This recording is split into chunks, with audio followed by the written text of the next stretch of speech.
Hello everyone, my name is Alex Perkins, and today I'm going to talk about two ideas in convolution, associativity and separable filters. Now as a refresher, what convolution does is it's a neighborhood operation. You take a small filter of weights, slide it across every pixel in the image, multiply and sum the overlapping values at each position, and write that result to the output. The output value depends on the position of its surrounding pixels, rather than just that pixel's own position. That's the main idea and the building block behind everything that follows. Now for the overview of what we'll be talking about when covering convolution, there'll be two ideas. First is associativity. It's a reordering or pre-combining filters that never changes the result. Second is separability. This is where some 2D filters split into two 1D passes, cutting the cost of operations per pixel. So covering the first idea of associativity, we'll first kind of take a step back and look at the algebraic properties that convolution has. The first one is it's commutative. F convolved with G is the same as G convolved with F, so the order doesn't matter.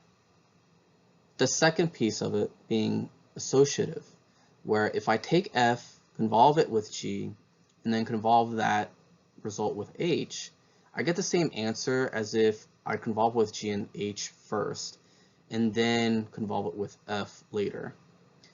And it's also distributive. F convolved with the sum of G and H is the same as F convolved with G plus F convolved with H separately. Associativity also extends to scalars. A number multiplied by the result of F convolved with G is the same as multiplying F by that number first, and then convolving. We'll reference the scalar version again later. While commutative and distributive are shown here, we're mainly going to be focusing on the associative property or associativity. Now here's a small example of associativity. Say I have three variables, F, G, and H. These can represent filters. If I convolve F with G first, we can follow the steps to see it ends up with 1, 3, 5, 7, and 4. And then if we repeat the steps for that result with H, and I get the final output of 1, 2, 2, 2, -3, and -4. Now, if instead I convolve with G and H together first, as shown on the right here, then what we would get is 1, 0, and -1.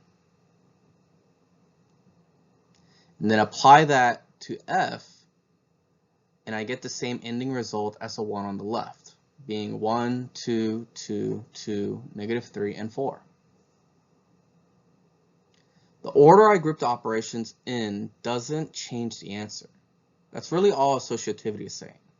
Multiple filters chained together can be reordered or even pre-combined, and the result is identical. So here's where this becomes useful. Because convolution is associative, including its scalar form, I have a choice about when to normalize my filter.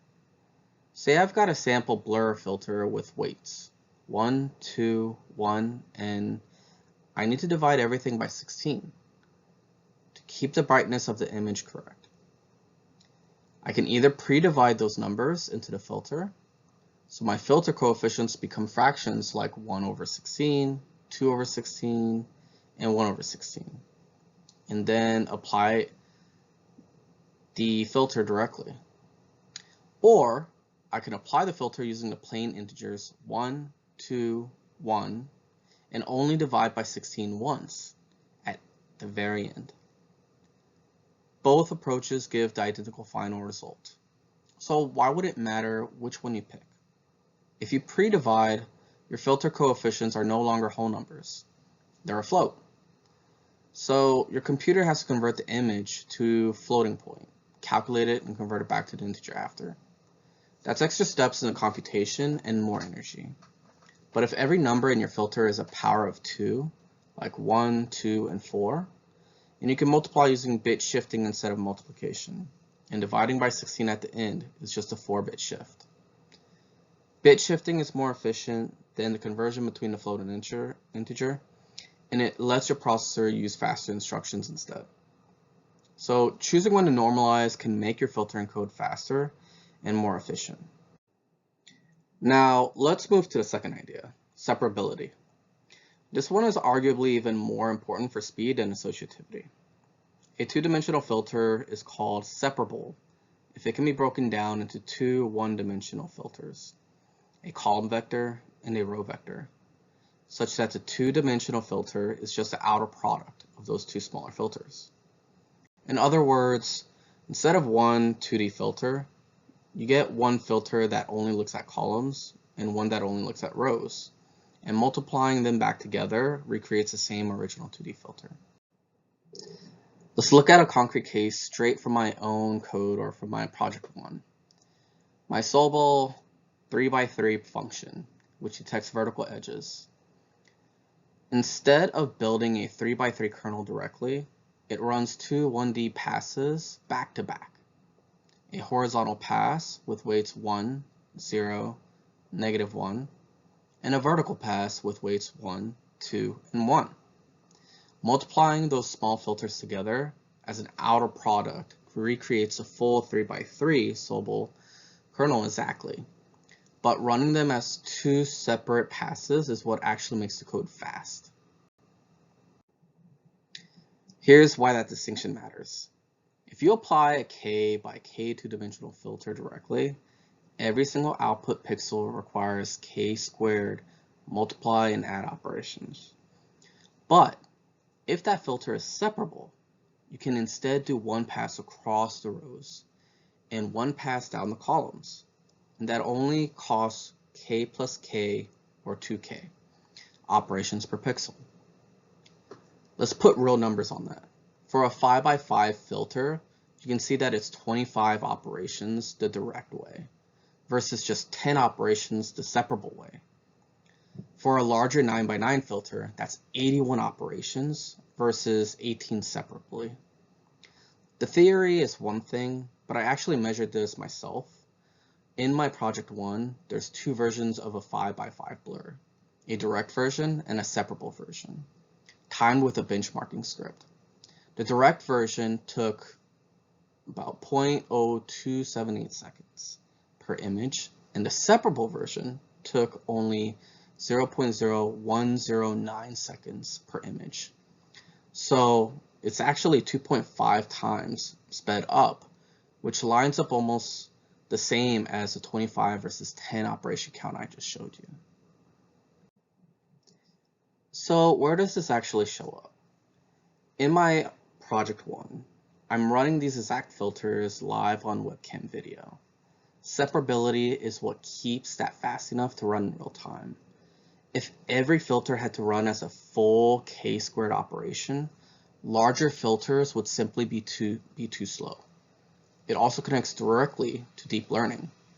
Every layer of convolutional neural network is learning and applying filters, and a convolution stack is really just a sequence of filters applied to the outputs of previous filters.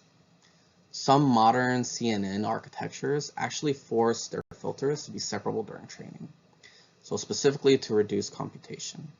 So this classical image processing idea is still directly relevant to how efficient modern networks are built today. So to recap, these two ideas have one thing in common: efficiency.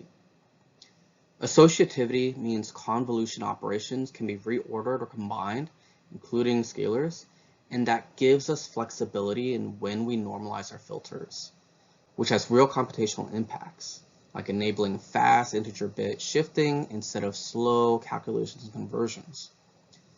Separability means some two-dimensional filters can be broken into two one-dimensional filters, cutting the number of operations per pixel from k squared down to 2k, a difference I confirm with my own project one measured data, and one that matters both for real-time vision applications and for the design of modern neural networks. That's it for this presentation, and thank you for listening.